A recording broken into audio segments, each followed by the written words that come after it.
In this question, in the circuit shown, I1 80 milliampere, I2 4 milliampere, transistors T1 and T2 are identical, दोनों एक ही तरह के transistors हैं.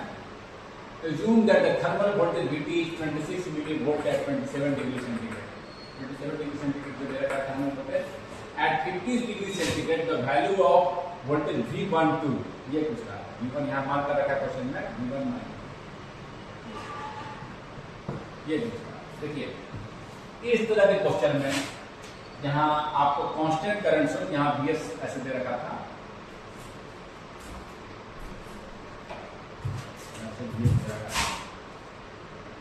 इस तरह के क्वेश्चन में जहां आपका कांस्टेंट करंट सोर्स लगा हुआ है, ट्रांजिस्टर पे कांस्टेंट करंट दे रहा है, अब पूछ रहा है Vb क्या होगा, इसका Vb और मालूम चल जाएगा, ले लेंगे ठीक है. तो 50 डिग्री सेंटीग्रेड पूछा, एक ध्यान दीजिएगा 50 डिग्री सेंटीग्रेड. देखिए करंट इसमें कांस्टेंट जा रहा है I1, तो अगर I1 जा रहा है तो Vb क्या होगा, इस तरह से मान लीजिए कि ये I1 यानी collector current I1, base current is negatively small, तो जो करंट आ रहा है कलेक्टर करंट. अगर ये IC जा रहा है ट्रांजिस्टर में, अगर ये IC है, हम जानते हैं Vb की इसका ये प्रोफाइल है, प्रोफाइल है. Vb को बढ़ाएंगे, आपका फॉरवर्ड पास बेस एमिटर को बढ़ाएंगे, ज्यादा इलेक्ट्रॉन इंजेक्ट होगा, ज्यादा कलेक्टर पे पहुंचेगा. ठीक है, तो अगर ये करंट कांस्टेंट करंट जा रहा है इसमें, इसका वोल्टेज ये तो होना चाहिए ना, यही होना चाहिए. ऐसा तो नहीं कि ये वोल्टेज होगा, इस वोल्टेज पे तो ये करंट होना चाहिए. अगर मान लीजिए कांस्टेंट जा रहा है I1 80 मिलीएम्पियर, तो 80 मिलीएम्पियर के लिए जो Vb होना चाहिए वही Vb यहाँ होगा, वही Vb होगा, वही Vb होगा. समझ रहे बात को, वही Vb होगा. तो ऐसा थोड़े कि हाँ Vb 40 वाला हो जाए या आपका 10 वाला हो जाए. तो 80 के लिए जो कॉरेस्पॉन्डिंग जो Vb चाहिए वही होगा. और हम जानते हैं कि IC का Vb, IC और Vb जस्ट लाइक अ डायोड. अगर Vb बेस एमिटर पर 0.7 कटिंग वोल्टेज से कम हो जाए तो बिल्कुल इलेक्ट्रॉन इंजेक्ट नहीं होंगे, तो आपका करंट नहीं होगा. अगर ये करंट फ्लो कर रहा है तो ये Vb, ऐसा नहीं ये Vb और यहाँ का Vb, IC ये है और Vb ये है, ऐसा तो नहीं हो सकता. ये अगर IC फ्लो कर रहा है यही Vb हो, ऐसा नहीं है कि ये Vb हो. कांस्टेंट करंट जो फ्लो कर रहा है उसके अकॉर्डिंग यही Vb होना चाहिए जो रिक्वायर्ड है 80 के लिए. ऐसा नहीं है कि ये वाला Vb हो या ये कटअप से कम वाला Vb हो, ऐसा थोड़ा है. करंट फ्लो कर रहा है, करंट फ्लो कर रहा है, ऐसा तो नहीं है ना ये इससे कम वाला हो जाएगा.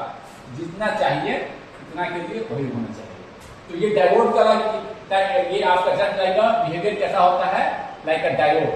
डायोड का जो बिहेवियर होता है IC वर्सेस Vb, तो इसका हम जानते थे कि क्या होता है इक्वेशन करंट का, जस्ट लाइक अ डायोड करंट ऐसा होगा IC reverse saturation current upon VBE upon VT. इतना नहीं दे रखा है, इटा VT इतना नहीं दे रखा है 1. ठीक है, कोई दिक्कत नहीं है. तो ये आपका पहला करंट हो गया, आपका इधर से I1 है ना, तो I1 हो गया आपका, I1 हो गया 80 equal to I0 e to the power VB 1 बोल दे रहे हैं हम, 1 अपॉन V. इसी तरह ये I2 क्या होगा, एक सेम इक्वेशन. अगर 20 फ्लो कर रहा है, 4 फ्लो कर रहा है, सॉरी 4 फ्लो कर रहा है, तो 4 के अकॉर्डिंग जो Vb रिक्वायर्ड है इसका 4 फ्लो कर रहे हैं, तो ये Vb इसके कोरस्पॉन्डिंग यहाँ Vb होगा. ऐसा तो नहीं है कि ये 4 फ्लो कर रहा है और Vb इसमें ये वाला हो जाए, इसमें ये वाला Vb होगा, कम होगा. 4 मान लीजिए है, सेकेंड ट्रांजिस्टर में ये Vb होगा, फर्स्ट ट्रांजिस्टर में ज्यादा Vb होगा. समझ रहे हैं ना, समझ गए. 4 और 20 यही दिखाना है, इसका Vb इसका Vb. 4 के लिए जो रिक्वायर्ड Vb है वही Vb तो होगा. ठीक है ना, ऐसा तो नहीं है कि ये वाला Vb हो जाए, 4 के लिए चाहिए ये Vb होगा. यहाँ पर तो बिल्कुल कम करंट है, हो नहीं सकता. उसके बाद को तो यहाँ पर यही इक्वेशन यहाँ सेकंड ट्रांजिस्टर के लिए लगा रहा हूँ, लिख नहीं रहा हूँ. सेकंड ट्रांजिस्टर के लिए, सेकंड ट्रांजिस्टर क्या है 4, सेकंड ट्रांजिस्टर वहां भी ऐसा ही होगा. दोनों आइडेंटिकल है तो I0 इसका वोल्टेज अलग होगा, दोनों का वोल्टेज सेम नहीं हो सकता है क्योंकि ये 4 है वहां 80 है, 4 है वहां 80, इसके क्रॉस VT पर अलग होगा. अब हम क्या करें, अब देखिए जैसे ही ऐसा आ गया आपको, आप क्या कीजिए डिवाइड कर दीजिए, दोनों को 1/2 कर दीजिए. 80/40 4 है ना, 4 है, sorry 4 is equal to I naught cancel हो जाएगा, e to the power VBE1 minus, divide करेंगे तो पावर क्या होता है माइनस, नीचे में होगा तो ऊपर में VBE1 डिवाइडेड बाय है तो पावर माइनस पढ़े होंगे आप, बस 4 20 चौके 80 20 दोनों तरफ ln ले लेते हैं, log e के बेस पर ln 20 is equal to e to the power VBE1 minus VBE2 ln ले लिया तो e हट गया, ln ले लिया, log ले लिए दोनों, taking ln both side, log बेस e, taking log on both side base e पर, और VBE1 minus VBE2 equal to VT ln 20, यानी कि VT ln 20 कितना आएगा जी, मैं निकाल रखा हूं, ln 20 है आपका 2.995, ln 20 is equal to 2.995, 2.995 into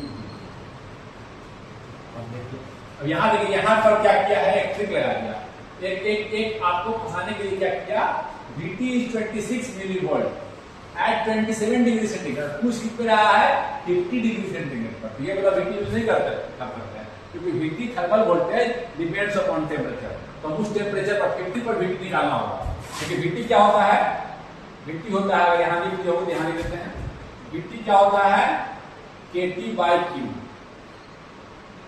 ये होता है, तो आपका द्रव्यमान के टेम्परेचर अपॉन Q चार्ज, ये होता है, K इज द्रव्यमान कांस्टेंट, तो आपको कोई दिक्कत नहीं है, कांस्टेंट से कोई मतलब ही नहीं है ज्यादा, क्योंकि आपको डिवाइड करके निकालना है, देखिए 27 डिग्री सेंटीग्रेड पे दे रखा है टेम्परेचर इन केल्विन, तो आपका दे रखा है 26 मिलीवोल्ट, किस पर है जी ए, और 27 डिग्री सेंटीग्रेड है, तो 27 प्लस 273 कन्वर्ट करना है सेंटीग्रेड टू केल्विन में, तो 273 जोड़ दीजिए, 7 3 10 के किलो खान में, 7 1 8 10 किलो खान में, 300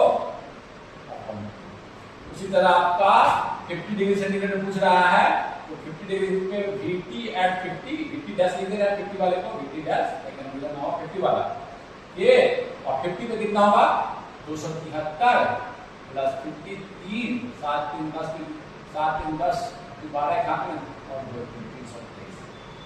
323 बटे Q, यहाँ से डिवाइड करके निकाल लीजिए, VT dash by 26 millivolt is equal to 323, बाकी सारे कैंसिल हो जाएंगे, 323 बटे 300, VT डैश क्या है आपका thermal voltage at 50 degree centigrade, 26 millivolt 323 upon 300, ये जब करते हैं आप, तो ये आपका आता है 323 भागा 300 इंटू 27.9,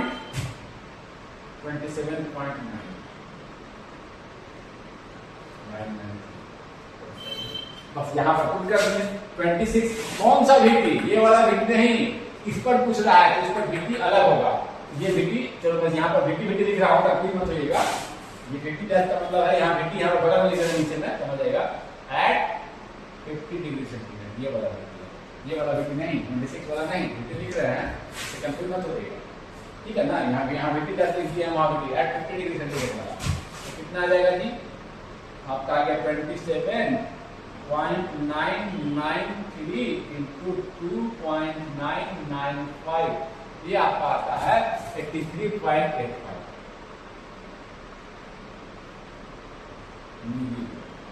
मिली में था, 7.993 ये मिली में था, मिली ये आपका आ गया 83.85, समझ गए बात को।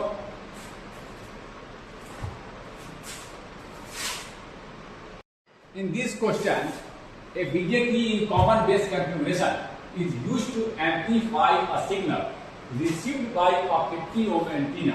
Assume KT by Q 25 millivolt. The value of the collector bias current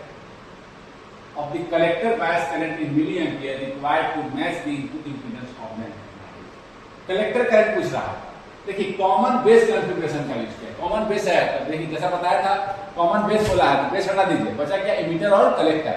emitter input और कलेक्टर आउटपुट।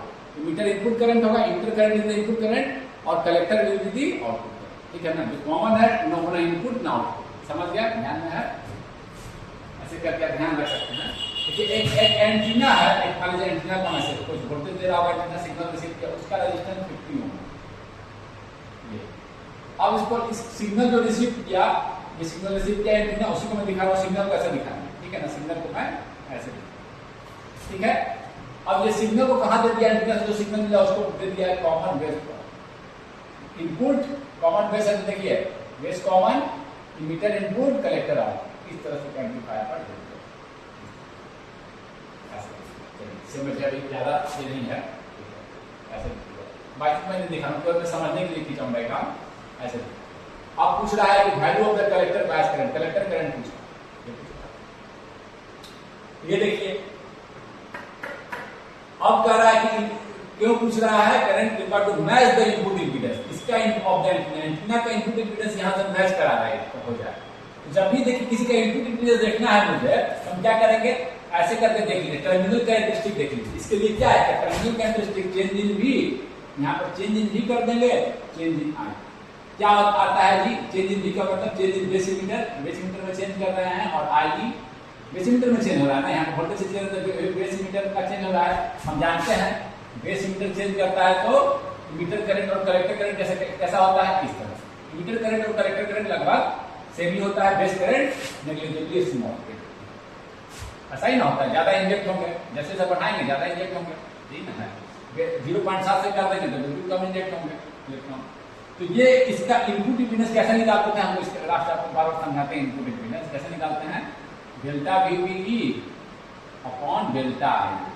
ये क्या आता है आपका, आता था क्या आया था आपका, जिस पॉइंट पर निकाल रहे हैं उसका डीसी बायस है, इसको दिखा नहीं रखा हूँ, प्रॉपर्ली डीसी से बायस है, मैं दिखा नहीं रहा हूँ, तो समझाने के लिए डायग्राम खींचा हूँ। प्रॉपर्ली बेस मीटर आप ऐसा कहाँ बायस, तो बायस सबके समझने कोई मतलब नहीं है, प्रॉपर्ली बायस्ड है, बेस मीटर सब कुछ बायस होता है, कोई दिक्कत नहीं इसमें।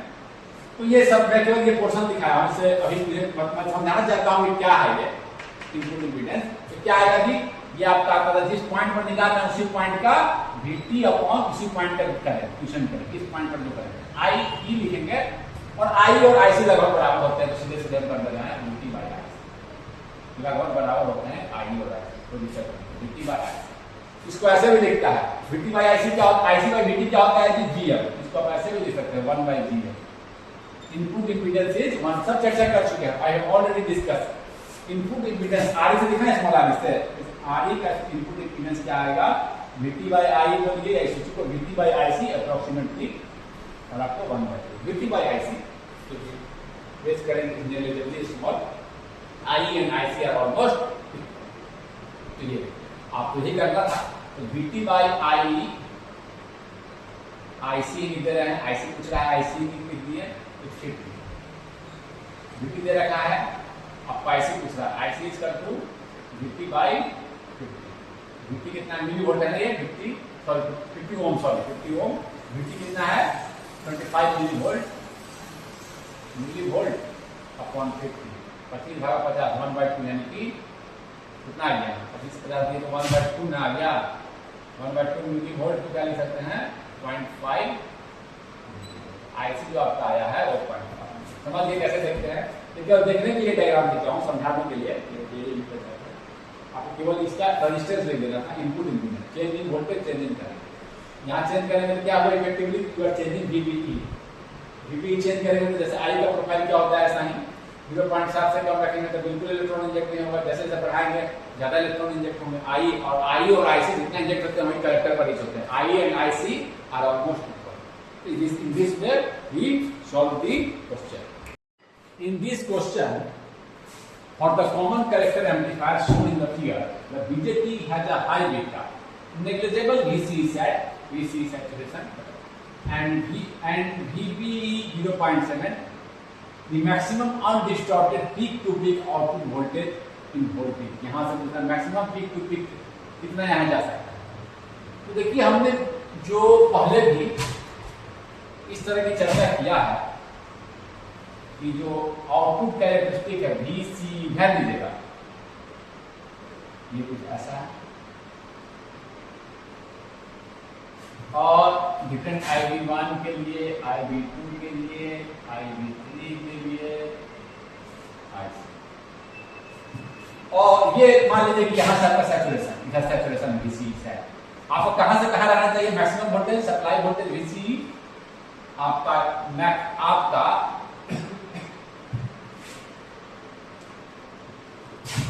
इससे कम नहीं होना चाहिए।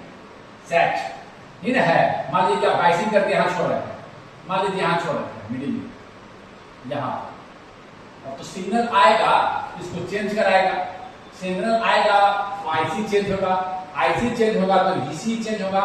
ये मिनिमम यहां तक और मैक्सिमम जो सप्लाई वोल्टेज है सैचुरेशन से में वो ना जाए यहां तक। लेकिन यहां क्या रखा है कि VC सेट को 0 मान लो, हम यही पहले निकालते भी थे, इस पॉइंट पर करंट निकाल लेते थे VC 0.2 पर और बोलते थे यहाँ मान लेते थे 0.2 या 0.3 सेट होते दे नहीं रहता है, यानी कि ऑलमोस्ट यहाँ तक 0.2 को नेगलेक्ट कर दीजिए, तो यहाँ से लेकर सप्लाई वोल्टेज तक वैरी कर सकते हैं, ठीक है, वैरी कर सकता है।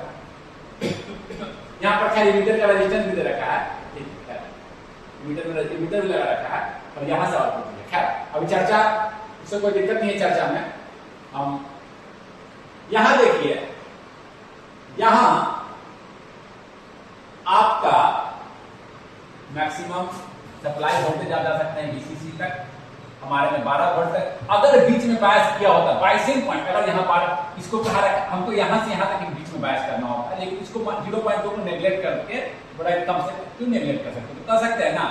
अगर बीच में बायस किया होता मान 6 वोल्ट पर, तो इधर इतना जा सकता था 6 वोल्ट आगे 6 फीट सिग्नल आता।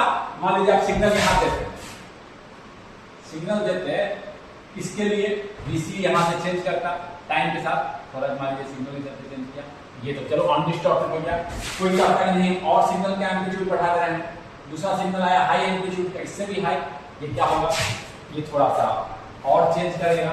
सेकंड केस में ये और चेंज हो गया, और कोई सिग्नल बढ़ाएगा आज इससे भी high amplitude, first case, second case, third case.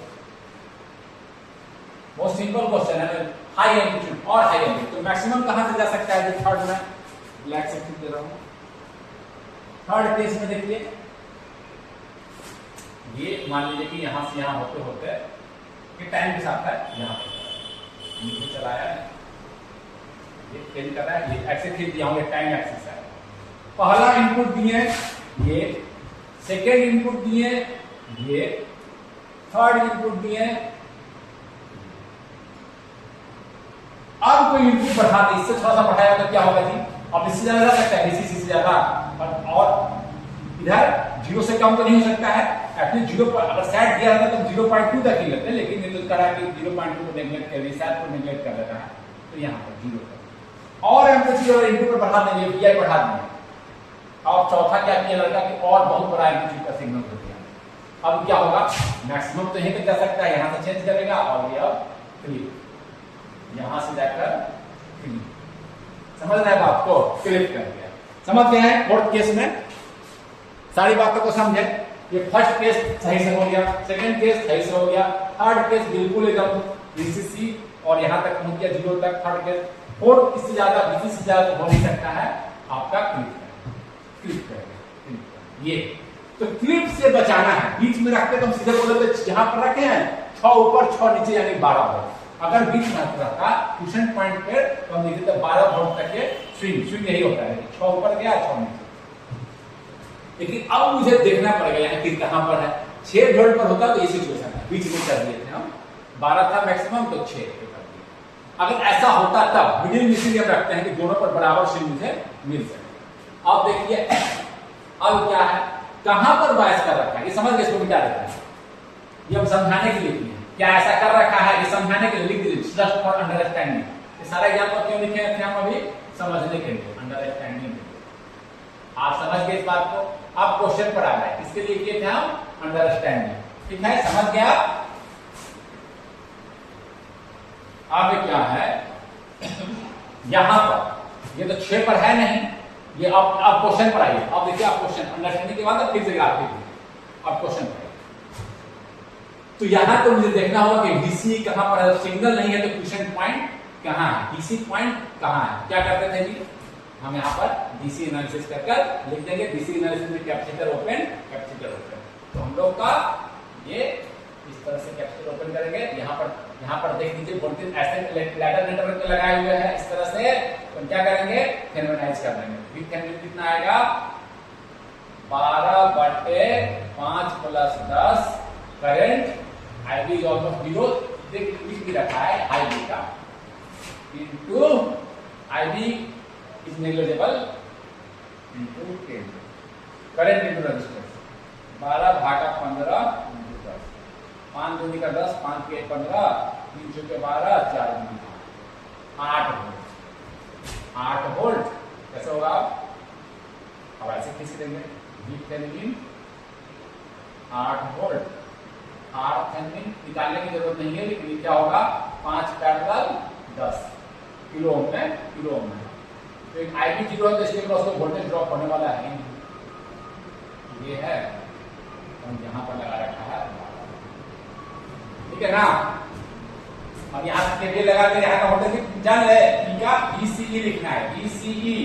तो V कितना हो जाएगा कि V कितना होगा, कुछ करने की जरूरत नहीं। ये आपका है 8 माइनस IB RTS जो 0 है, IB करंट 0 है, माइनस 0.7 बेस सेकेंडरी के बीच में ड्रॉप कितना होता है, 0.7। कितना लेते हैं हम डीसी एनालिसिस में, 0.7 दे भी रखा है, 0.7 के लगभग में होता है, तो 0.7 दे भी रखा है। तो आपका आ गया V कितना हो गया, 8 माइनस 0.7 का वोल्टेज V इस पर टर्मिनल का वोल्टेज होता है। ये कितना हो गया जी, 7.3। VC कितना हो गया, डीसी पॉइंट निकाल रहे हैं, 12 माइनस 7.3, 10 में 3 गया 7 और 11 में से 7 गया 3 है 4, 4.7। ये 6 पर नहीं, कहां पर है एग्जांपल समझ, ये यहां पर कहीं है, 4.7। अब देखिए, अब जब यहां पर ये देखिए कोई दिक्कत नहीं, यहां का अब सिग्नल आएगा तो अब देखिए सिग्नल एक ये आया, चलो इसके लिए कोई दिक्कत नहीं हुआ।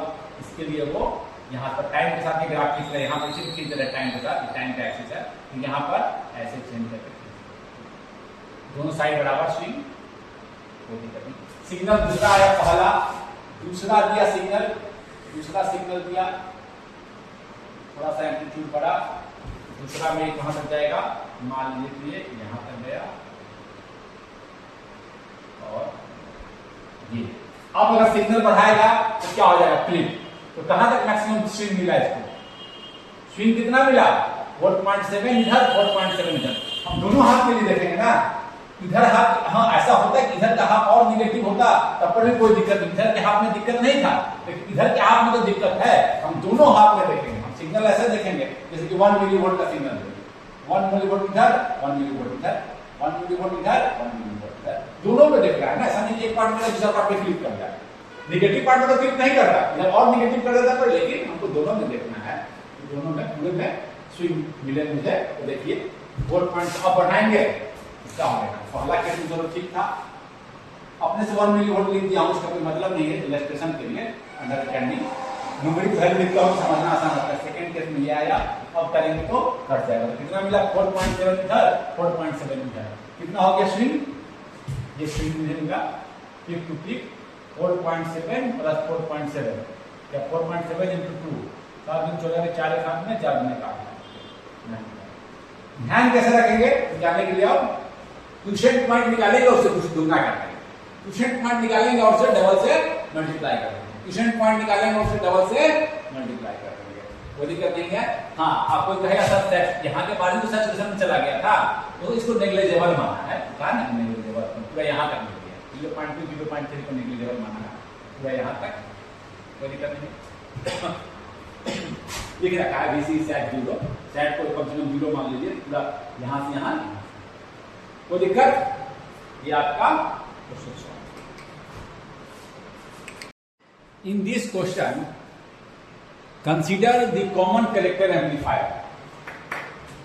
इन द फिगर बायस ब्रैकेट में लिखा है bias circuitry ensures that the transistor operates in forward active region output and an amplifier it should be properly biased in active region, forward active region, but has omitted throughout simplicity. The biasing cell arrangement is not shown. No problem. Let IC be the collector current and VBE be the base emitter voltage VBE and VTB be thermal voltage, as also GM and R0 are the small signal transconductance and output resistance of the transistor respectively. Which of the following conditions ensures a nearly constant small signal voltage gain for a wide range of value I? Which condition will ensure a constant voltage gain? This is common collector amplifier. Emitter से देखिए output ले रहे हैं, common collector, collector is common, base पर input, emitter से output ले रहे हैं। इसका जो गेन होता है, हम डिराइव भी करेंगे, पहले किए भी हैं। Gain of common collector, voltage gain, वो जो होता है जीएम के रूप में लिखेगा तो जीएम आरई 1 प्लस, देखिए यहाँ वोल्टेज का चेंज करेंगे, आईडी इंक्रीज करेगा तो आईडी इंक्रीज करेगा, ये वोल्टेज इंक्रीज करेगा, दोनों सेम फेज में। वी आउट माइनस नहीं रहेगा, पर V out and V in are in same. ऐसे लिख सकते हैं या इसे इस तरह से लिख सकते हैं। जीएम क्या होता है कि GM is equal to beta by R pi, ये होता है बीटा आर पाई। इसी तरह से लिखें, सब बात बराबर आएगा, सारे मॉडल एक ही करते हैं।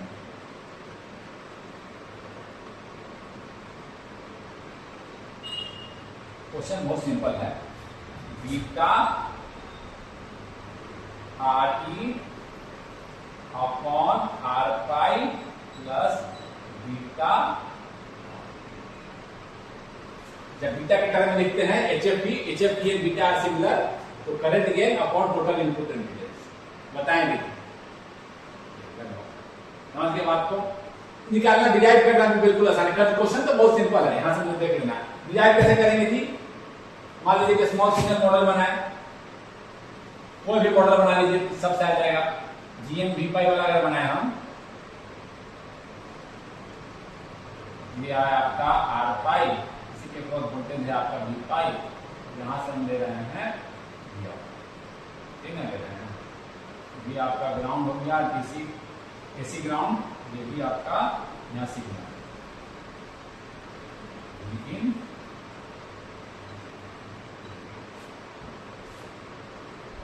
ये आपका वी हम ग्राउंड के रिस्पेक्ट में ले रहे हैं।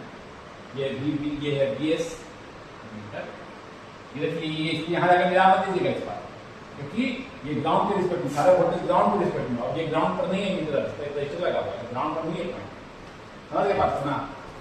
तो हम एक बार में तो डिराइव कर लेते थे कैसे। वी आउट इक्वल टू क्या होगा, वी आउट इक्वल टू क्या होगा जी, V out equal to this current into resistance. एक बार में थोड़ा सा इसमें थोड़ा सा एग्जांपल ले, आईबी इसकी तुलना में आईबी थोड़ा कम है, आईबी थोड़ा कम है, इसके तुलना में आईबी यहाँ करंट कम जा रहा है, तो हम लिखते हैं GM into V pi into थोड़ा सा IB is also there, but GM V pi is very much larger than this IB. IB भी जा रहा है, तो कहेगा सर IB भी तो जा रहा है। थोड़ा सा एग्जांपल लेकर बिल्कुल सिंपल इसको प्रूफ कर देंगे। तो V out is equal to GM V pi क्या हो जाएगा जी, V out माइनस ये ना V pi, ये V pi, V in minus V out, V in minus V out into ये हो गया आपका।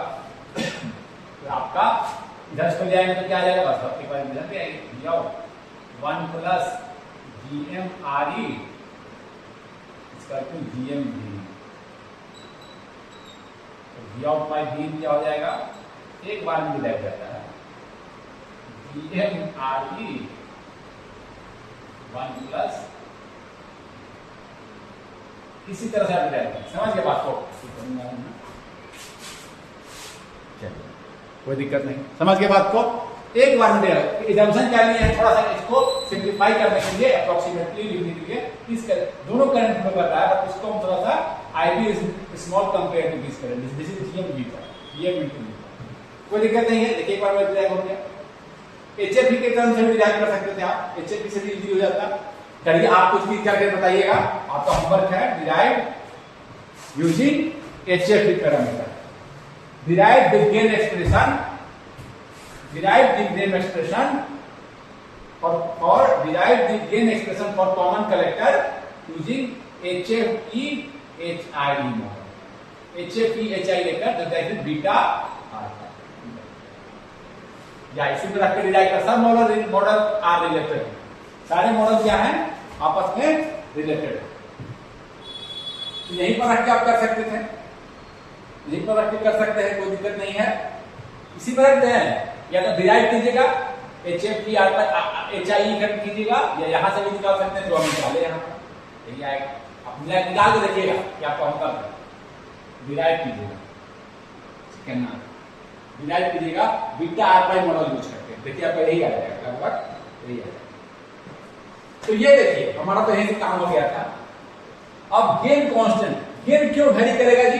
Transistor parameter varies with suppose for temperature, या VB चेंज करता है। GM क्या है? GM क्या है? IC/VT, ये चेंज कर सकता है, टेम्परेचर चेंज करेगा, VT चेंज कर जाएगा। IC also depends on temperature, चर्चा किए थे।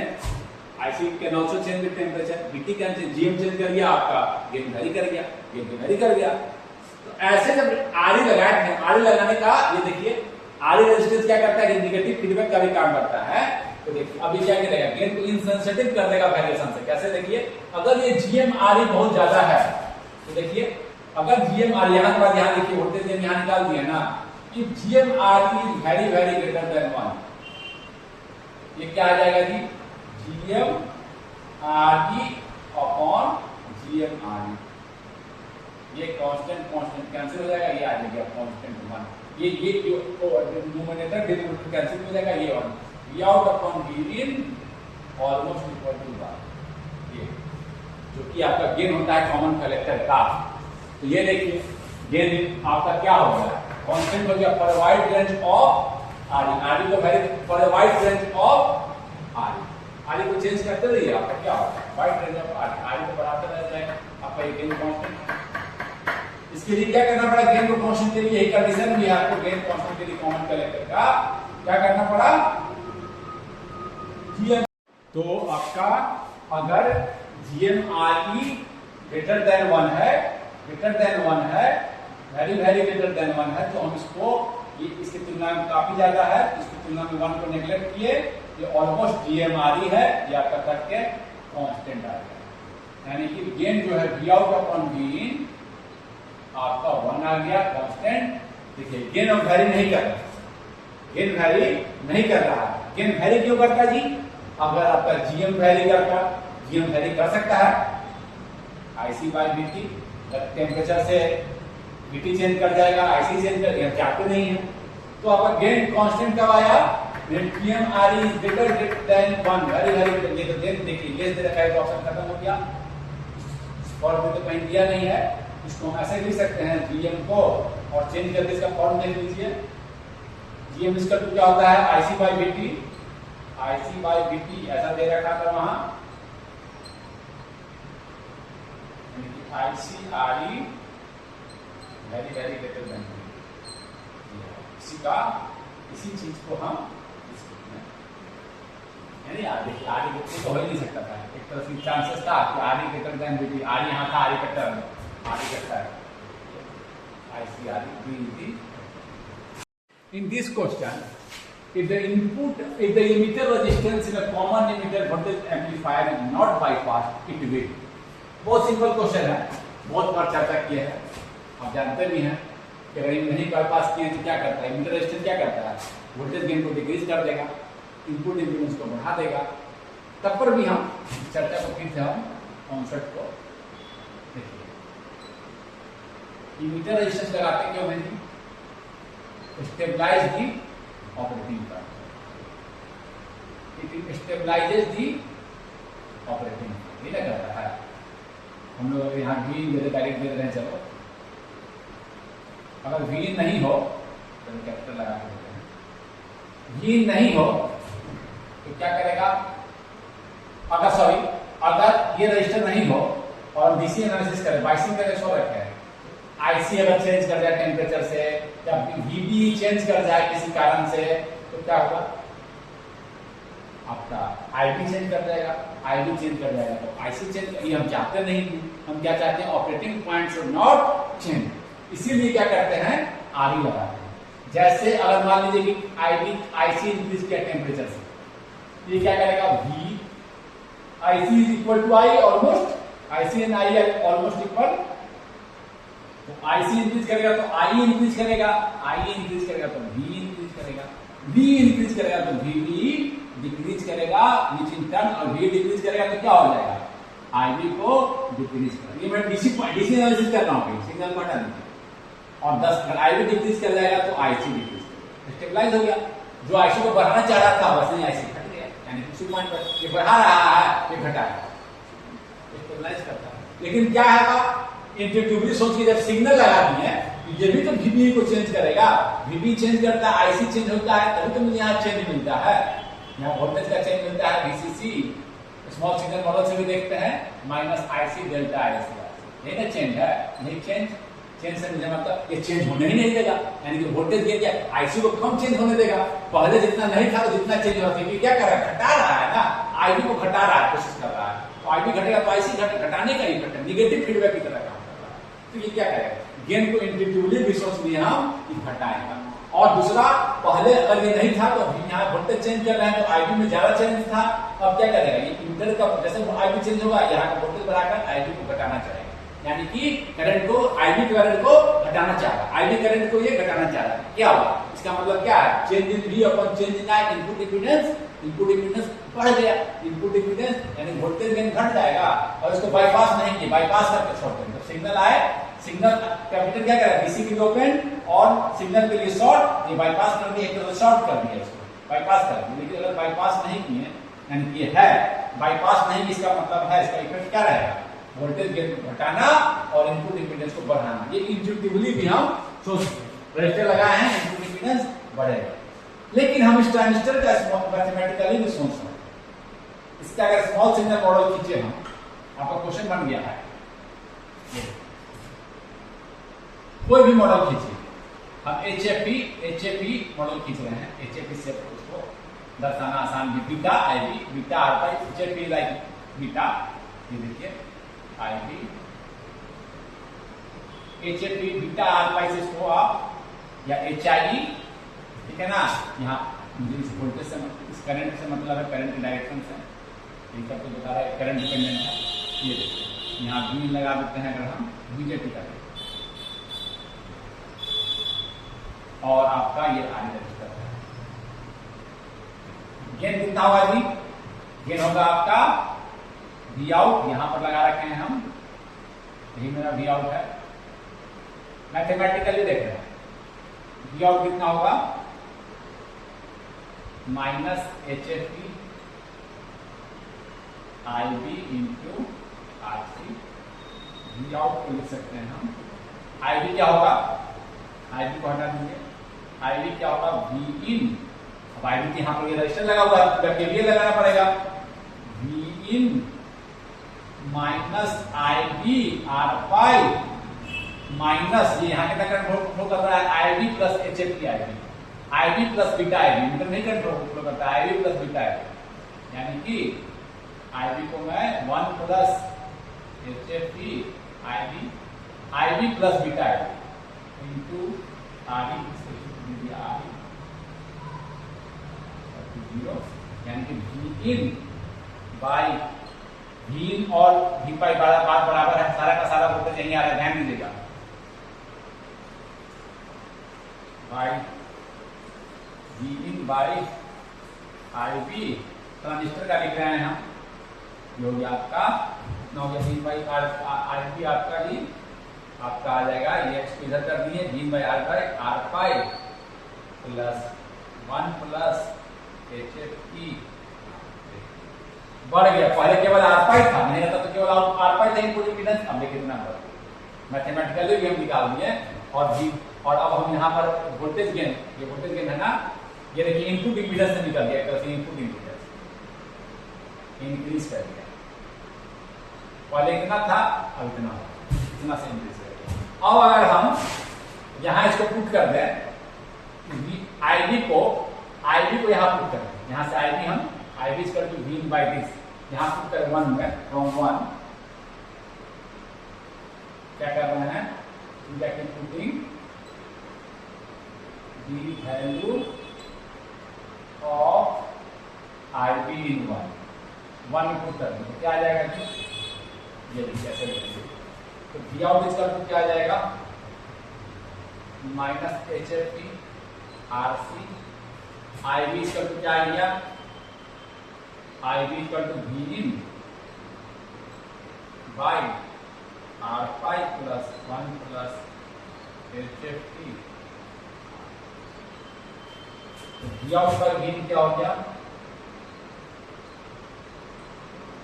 Minus HFE RC R। पहले ये होता था कि केवल R5 रहता था, IB क्या होता है 20 by 20, IB नहीं होता। अब पहले आईबी ही रहता V in by R5, पहले आईबी क्या रहता, आईबी को रिप्लेस कर रहे हैं हम यहाँ, पहले आईबी क्या रहता, ये नहीं रहता तब, या बाईपास होता तब V in by R5। अब देखिए उसकी जगह कितना गया, R5 प्लस 1 प्लस HFE नहीं रहता तो केवल HFE RC by R5 आता, आईबी क्या रहता, ये नहीं रहता, बाईपास होता तो आईबी क्या रहता जी, V in by R5, V in by R5 यहाँ रहते तो V in by R5, केवल R5 नीचे आता, बस हो गया। अब देखिए गेन डिक्रीज कर दिया, गेन